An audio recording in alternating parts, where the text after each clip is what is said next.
Baik, Assalamualaikum warahmatullahi wabarakatuh. Pada pertemuan hari ini kita akan lanjutkan mengenai penyusunan jurnal atas kertas kerja laporan konsolidasi PT Indorama dan PT Anako ya.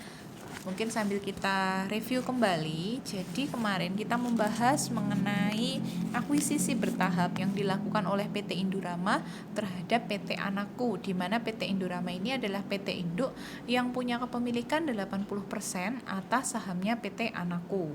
Ya, jadi saham mayoritasnya dipegang oleh PT Indorama sebesar 80%, kemudian nanti minoritasnya 20% dipegang oleh pemegang saham minoritas. Baik, kita mulai. Untuk jurnal yang perlu dibuat ya berdasarkan kasus kemarin ada 5. Yang pertama adalah jurnal untuk mengeliminasi pendapatan investasi atau induk dan laba yang dibagi oleh anak. Jadi jurnalnya adalah di sini kita mendebet pendapatan investasi sebesar 425 juta. Ini kita debit. Kreditnya adalah dividen sebesar 160 juta. 160 juta ini dari mana? Dari kepemilikan induk yang 80% tadi dikalikan dengan dividen yang dibagikan oleh anak tahun 2005, 200 juta. Ketemu di situ 160 juta. Selisihnya merupakan investasi dalam saham sebesar 265 juta. Kemudian poin 2, alokasi laba minoritas. Laporan konsolidasi berbasis tahunan mengasumsikan seolah-olah akuisisi tambahan itu dilakukan di awal tahun, sehingga kepemilikan hak minoritas itu utuh dianggap 20% selama setahun penuh. Jadi dia tidak lihat ya berapa periodenya, apakah diakuisisi di awal tahun, tengah tahun, atau di bulan tertentu. Baik, jadi di sini laba hak minoritas ya dihitung dari 20% dikali 600 juta ya, tidak dihitung berapa bulannya, jadi dihitung utuh, ketemu 120 juta. Kemudian dividennya adalah dividen minoritas ya, yaitu 20% dikalikan 200 juta, ketemu 40 juta. Kemudian kita mengkredit lagi hak minoritas berapa? 80 juta. Kemudian untuk poin 3, eliminasi saldo awal. Jadi laporan konsolidasi yang berbasis 1 tahun menimbulkan pendapatan pra-akuisisi sebagai pengurang laba konsolidasi ya. Jadi saldo awal investasi itu adalah saldo investasi 1 Januari ya, disesuaikan dengan akuisisi tambahan yang ada di tengah periode, yaitu 1 Oktober sebesar 595 juta. Hak minoritas dikreditkan 20% dari saldo kekayaan 1 Januari. Oke, kita jurnal. Yang pertama adalah di sini kita mengakui adanya modal saham, kita debit modal saham sebesar di sini 5 miliar. Dari mana 5 miliar? Adalah modal saham PTA per awal tahun 1 Januari 2005. Kemudian laba ditahan juga sama, ini adalah laba ditahan PTA per awal tahun ya 1 Januari 2005, 500 juta. Kemudian pendapatan pra akuisisi, nah ini hitungnya ya, adalah 10% dikali 9/12 dikalikan 600 juta. 9/12 dari mana? Dari kepemilikan PTA selama 9 bulan, dari 1 Januari sampai 1 Oktober. Karena 1 Oktober kan dia sudah diakuisisi oleh induk. Itu ya. Kemudian kita mendebit goodwill juga sebesar 50 juta. Kemudian kreditnya apa? Kreditnya adalah investasi dalam saham biasa dan hak minoritas. Nah, menghitung hak minoritas itu di situ ada rumusnya. 20% dikali 5,5 miliar. Hati-hati. 5,5 miliar ini dari modal saham plus laba ditahannya PTA di awal tahun ya. Kemudian selisihnya bisa diakumulasikan dalam investasi saham biasa. Berikutnya, jurnal yang perlu dibuat adalah amortisasi goodwill. Jurnalnya gimana? Beban-beban kita debit, kreditnya adalah goodwill.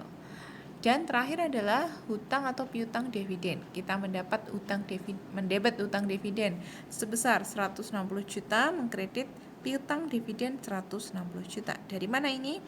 Jadi hitungannya adalah dari kepemilikan induk 80% dikalikan 200 juta, yaitu dividen yang dibagikan oleh si anak.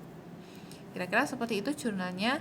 Nah, kalau sudah dari dua jurnal yang sudah kita buat kertas kerja konsolidasi. Nah, bagaimana teknis membuat kertas kerja konsolidasi? Baik, jadi di sini kita tulis di kolom sebelah kiri adalah semua akun-akun laba rugi dan neraca. Jadi coba kita lihat di sini ya. Dari laporan laba ruginya dulu, ada akun mulai dari penjualan, pendapatan dari PTA, HPP dan seterusnya, ketemu laba ditahan ya di akhir tahun. Nah, neracanya juga ditulis semua komponen aktiva dan pasiva di situ. Kemudian kita menyejajarkan data laba rugi dan neracanya PT Indorama selaku induk dan PT Anako selaku anak. Jadi kita jejerkan di situ. Nah, dari situ pastikan ya jumlahnya sudah balance antara terutama neraca ya, antara total aktiva dan total pasiva ya. Jadi aktiva dan pasifanya Indorama itu balance, aktiva dan pasifanya Anako itu balance. Kalau sudah, kita buat kolom di sebelah kanannya lagi, 2 kolom, eliminasi saldo debit dan kredit.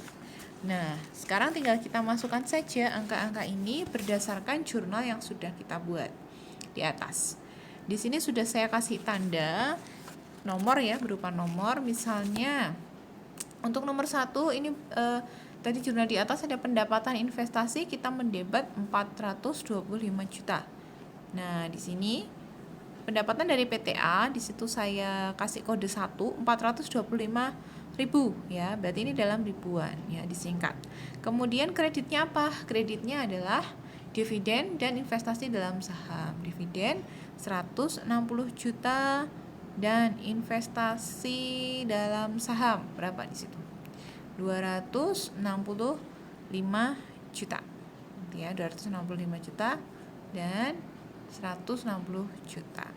Nah, kira-kira langkahnya seperti itu. Jadi tinggal kita sesuaikan saja ya poin-poin mana jurnal nomor berapa, kemudian dimasukkan di eliminasi. Nah, untuk memasukkannya juga sama, mudah ya caranya, tinggal saldo debit masukkan debit, saldo kredit masukkan di kredit. Nah, kalau sudah tinggal diakumulasi atau dijumlahkan saja. Di kolom kanannya kita buat laporan konsolidasi. Jadi konsolidasi itu adalah laporan gabungan antara induk dan anak perusahaan. Nah, prinsipnya juga sama, nanti untuk komponen racanya dipastikan dia balance ya. Baik, demikian kiranya penjelasan dari saya. Insya Allah untuk pertemuan minggu depan kita akan mulai ya, lanjutkan dengan soal-soal latihan, dan kalau waktunya memungkinkan kita akan lanjutkan dengan materi mengenai metode FIFO dan LIFO. Ya, kalau sudah, saya akhiri kuliah kita pada hari ini sampai di sini ya. Selamat belajar. Wassalamualaikum warahmatullahi wabarakatuh.